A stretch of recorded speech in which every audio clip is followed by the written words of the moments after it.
बिस्मिल्लाहिर्रहमानिर्रहीम। अस्सलाम वालेकुम प्यारे बच्चों और बच्चियों, कैसे हो आप? उम्मीद है आप लोग खैरियत से होंगे। जी तो बच्चों, आपने घरों में ही रहना है, ख़ुद को कोरोना से बचाना है।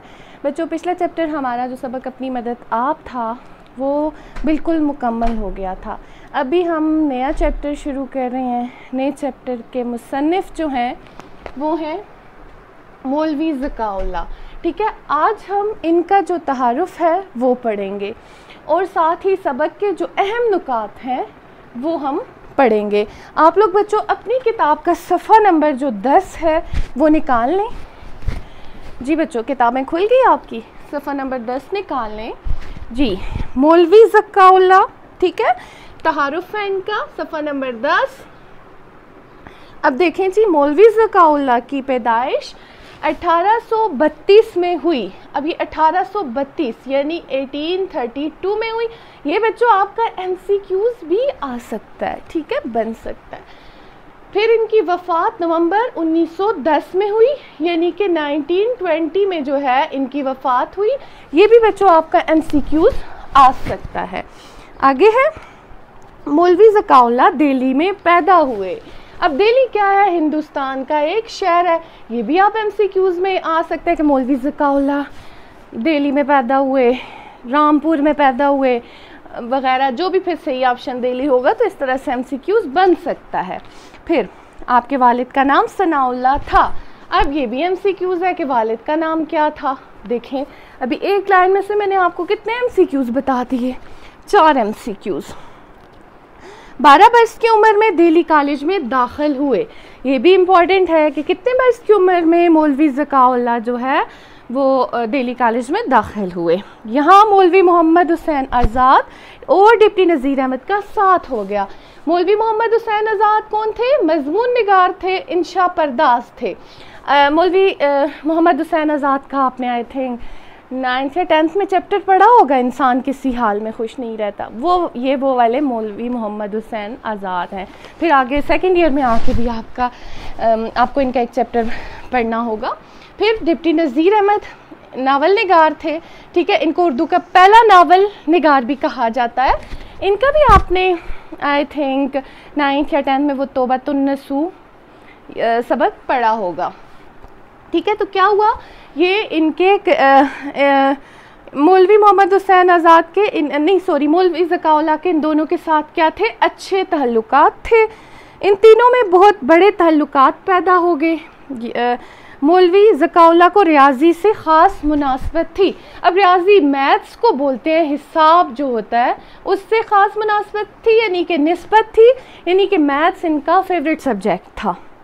मास्टर रामचंद्र रियाजी के उस्ताद थे। ये भी MCQs में आ सकते हैं कि रियाजी के उस्ताद कौन थे? तो कौन थे? मास्टर रामचंद्र। वो अपने इस लायक शागिर्द पर ख़ास अनायत फरमाते थे। लायक यानी कि काबिल, अनायत फरमाना यानी कि तवज्जो फरमाते थे। ज़काउल्लाह अक्सर अव्वल आते वजीफ़े हासिल करते थे। अव्वल आना यानी कि क्लास में फ़र्स्ट आना, पहले नंबर पर आना। वजीफ़े हासिल करना यानी कि स्कॉलरशिप हासिल करते थे। 2 तमगे भी अपनी आला काबिलियत की बिना पर हासिल किए। तमगे बोलते हैं बच्चों मेडल्स को, यानी कि इन्होंने मेडल्स भी लिए आला काबिलियत की बिना पर। आला काबिलियत यानी अच्छी अहलियत की बिना पर, यानी कि बहुत ज़्यादा लायक थे।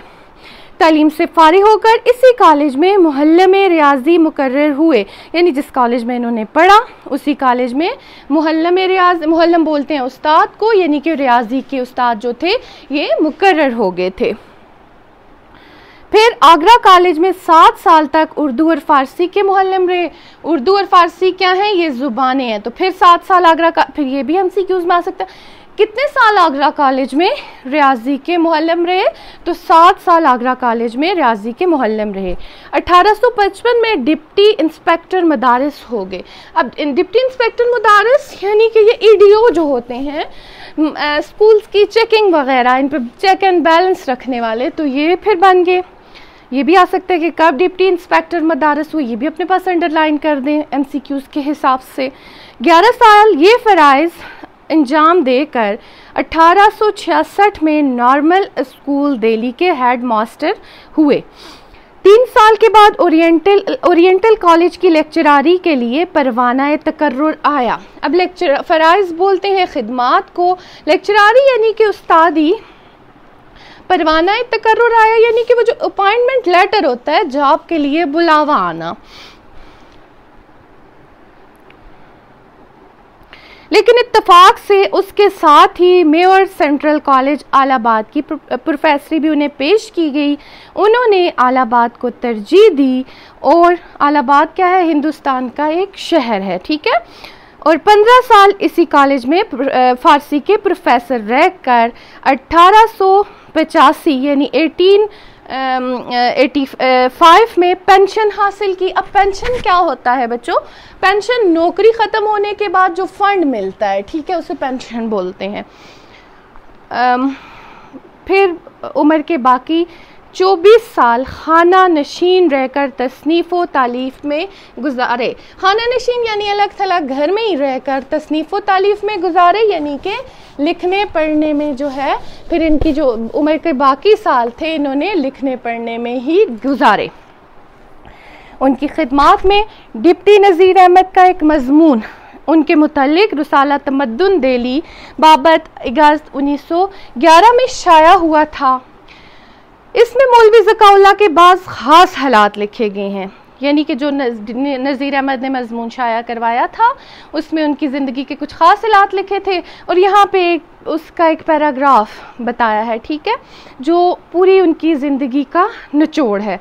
देखते हैं वो क्या है। इसमें मौलवी ज़काउल्लाह के बाज़ ख़ास हालात लिखे थे। इस मजमून का इक़्तिबास दर्ज किया जाता है। बाज़ मुसलमान ये पूछते हैं कि मुस्लिम यूनिवर्सिटी किस किस्म के आलम पैदा करेगी जो 5 यूनिवर्सिटियाँ आज तक पैदा ना कर सकी। आज को मौलवी ज़काउल्लाह ज़िंदा होते तो मैं उन्हीं को पेश कर देता कि मुस्लिम यूनिवर्सिटी दर्जा तकमील को पहुँच कर वमा ज़ालिका हलल्लाहि बिअज़ीज़ इन जैसे आलम पैदा करेगी। किन जैसे आलम पैदा करेगी? मौलवी ज़काउल्लाह जैसे आलम यानी कि पैदा करेगी। करीमुन नफ्स यानी कि अच्छी तबीयत वाले, वसीउल इखलाक अच्छे इखलाक वाले, मुनकसिरुल मिजाज अच्छे मिजाज वाले, रोशन दिमाग लायक काबिल वसील रखने वाले, मतनूल मालूमात यानी कि जिनके पास मालूमात का ज़ख़ीरा हो, कसीरुत तसनीफ़ ज़्यादा लिखने वाले, खैर ख्वाह आमाए खल्क यानी कि लोगों की भलाई चाहने वाले, रासिखुल एहतिकाद पक्के अकीदे वाले, सुले कुल सबके साथ सुलह रखने वाले, मरंजा मरंज वो शख्स यानी कि जो हर हालत में खुश रहे। ये यानी कि ऐसे आलम पैदा करेगी जिसके अंदर ये सारी खुसूसियात जो हैं वो पाई जाएंगी। फिर आगे है तसनीफ़, तारीख़ हिंदुस्तान, कर्ज़न्नामा, आईने कैसरी, फ़रंगे फ़रंग वग़ैरह। तो यही बच्चों आपका होमवर्क है, आपने मौलवी ज़काउल्लाह की तसनीफ़ लिख के याद करनी है, ठीक है। आगे जाते हैं। जो मौलवी ज़काउल्लाह का सबक है झूठे आदमी, ठीक है, झूठे आदमी के हम अहम नुकात जो हैं वो आज पढ़ लेते हैं, फिर कल इंशाल्लाह हम झूठे आदमी जो सबक है, मजमून है, वो पढ़ेंगे। अब देखें झूठे आदमी में जो शुरुआत होती हैं वो एक जुमले से होती हैं कि दरोग गोरा हाफसा नबाशन, यानी कि झूठ बोलने वाले का हाफसा कमज़ोर होता है, ठीक है। यहाँ यानी कि जो लोग झूठ बोलते हैं उनका हाफसा कमज़ोर होता है। वजह यानी कि एक जगह पे वो कुछ और बात बयान करते हैं, दूसरी जगह पे वो कुछ और बात बयान करते हैं, तो एक ही बात को बार बार बयान करते हैं, तो वो इसलिए झूठे आदमी का जो हाफसा है वो कमज़ोर होता है। फिर मुसन्निफ़ ने यहाँ पे झूठे आदमियों की 2 किस्में बताई हैं। पहली किस्म के झूठे कौन से होते हैं? झूठ बोलते हैं और दिल से इसको सच्चा जानते हैं और चाहते हैं लोग भी इसको सच्चा जाने, यानी झूठ बोलते हैं और चाहते हैं कि ये दिल में उनके ये ख्याल होता है कि मैं सच बोल रहा हूँ और लोग भी इसको सच्चा जाने। और दूसरी किस्म के झूठे कौन से मुसन्निफ ने बताए हैं? जो झूठी बात को नए सिरे से तराश कर इजाद करते हैं, यानी कि झूठी बात में खुद से भी बहुत सी बातें ऐड करके आगे बयान कर देते हैं और फिर समझते हैं लोग इसे सच जाने। फिर साथ झूठ के बारे में ये भी बताया, बाज़ लोग जो हैं जहाँ मौका की मुनासबत से, वो शरीफ होते हैं लेकिन मौका की मुनासबत से झूठ बोल देते हैं, जैसे कुछ अपने पेशे के लिहाज से, दुकानदार ग्राहकों के लिए, इस तरह के झूठ भी जो हैं, झूठ तो झूठ ही होता है, झूठ नहीं बोलना चाहिए। फिर साथ में सने बोलते हैं झूठ बोलना बहुत बड़ी लानत है, ये झूठ जो है आग और तलवार से ज़्यादा नुकसानदेह है, यानी झूठ सबसे बड़ी बुराई है, तमाम बुराइयों की जड़ क्या है, झूठ बोलना।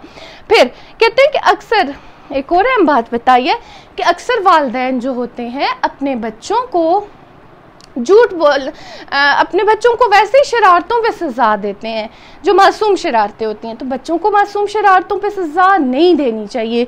बच्चों को किस बात पे सज़ा देनी चाहिए? झूठ पे सज़ा देनी चाहिए, और दूसरा सरकशी पे सज़ा देनी चाहिए, ठीक है। वैसे मासूम शरारतों पे बच्चों को नहीं मना करना चाहिए। झूठ और सरकशी पे अगर बचपन से ही सज़ा दी जाएगी तो वो फिर आदत उनके अंदर मजबूत नहीं होगी, जड़ नहीं पकड़ेगी। फिर मुख्तसरन ये कि झूठ नहीं बोलना चाहिए।